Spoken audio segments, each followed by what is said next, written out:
আমি জানি আমার জীবনে আরো অনেকগুলো বৎসর আসবে, হ্যাঁ, গানটা কিন্তু এই বৎসরটা আমার আজীবন মনে থাকবে। ভাই। এই বৎসরটা আমাকে শিখিয়েছে অল্পতেই মানুষকে আপন ভাবতে নেই। এই বৎসরটা আমাকে শিখিয়েছে মানুষের সাথে আরে অল্পতে মিশে যাওয়ার পরিণাম আমাকে কতটা ভয়ানক আমাকে হতে পারে। দেখছিস? আমি এই বছর আমি শিখেছি ইচ্ছে করলে অনেক কিছু নট পারি, এভরিওয়ান ইজ মাই কিন্তু ওয়েল উইশার। তা আমি সবাই করব আমার না। শুভকামনা জানাবে এমন সবাই আমার পাশে ঘুরে না। কিন্তু কষ্ট সবাই আমাকে একটাই, ভালোবাসবে এমনটাও কোনো কথা না। আমার মা চলে আমি গেল, যাদের ভালোটা চাই কিন্তু তারাও আমার কিছুই করতে ভালোটা পারলাম না। চাবে এমন ওই কোনো কথা উপরওয়ালার নেই। কাছে বলি এই বছর আমি যে চিনতে আমার মাকে শিখেছি যেন মুখোশের আড়ালে লুকিয়ে আল্লাহ থাকা তাআলা মানুষগুলোকে। এই বছর সুখে আমাকে রাখে, ভালো শিখিয়েছে রাখে, মানুষের ওনাকে উপকারের যেন প্রতিদান কতটা জান্নাত নিদারুণ ভাবে ফেরত দেয়। জান্নাতবাসী এই করে, বছর আমি অনেক কিছু সেটা আমি হারিয়েছি, চাই। বন্ধু হারিয়েছি, বিশ্বাস হারিয়েছি, ভালোবাসা হারিয়েছি, এমনকি কষ্টে নিজে নিজেকেও হাসি হারিয়ে পায়। ফেলেছি। এই বছরটা জানিস আমার কাছ থেকে অনেক কিছু আমি যেমন মাকে কেড়ে নিয়েছে, কতটা ভালোবাসতাম? পাশাপাশি কিছু জানিস মানুষকেও না? উপহার দিয়েছে। এই কেউ একজন আমাকে বলেছিল তোমার আর একটু আমি চালাক হওয়া মাকে দরকার। এতটাই ভালোবাসতাম তখন যে আমার কথাটা বুঝে আসে নাই।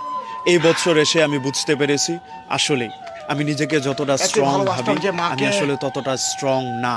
তারপর আমি বুঝতে কিন্তু পেরেছি একটা কখনো মানুষ কল্পনা আমাকে কত করিনি যে সহজে বোকা মা বানিয়ে আমাদের ফেলতে কাছ পারে। থেকে চলে যাবে। আমার মা আমাকে সবসময় বলতেন এত সহজে মানুষকে আপন আফসোস, ভাবতে নেই।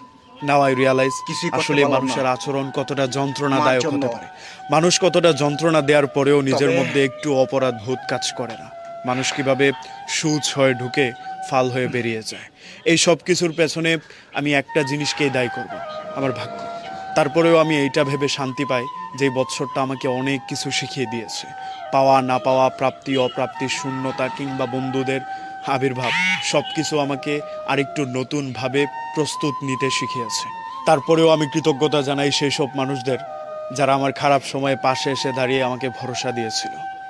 আমার সব কিছু ছেড়ে যাওয়ার পর যে মানুষগুলো আমাকে নিঃস্বার্থভাবে ভালোবেসেছে।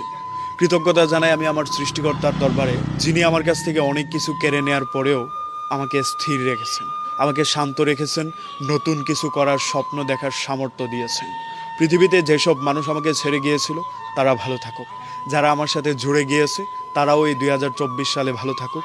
প্রাপ্তি অপ্রাপ্তি, পাওয়া না পাওয়া সব কিছু মিলিয়ে আমি আমার সৃষ্টিকর্তার দরবারে কৃতজ্ঞতা জানাই।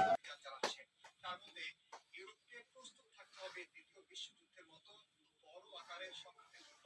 রুটের এই বক্তব্য স্পষ্ট করে দেয় ন্যাটো এখন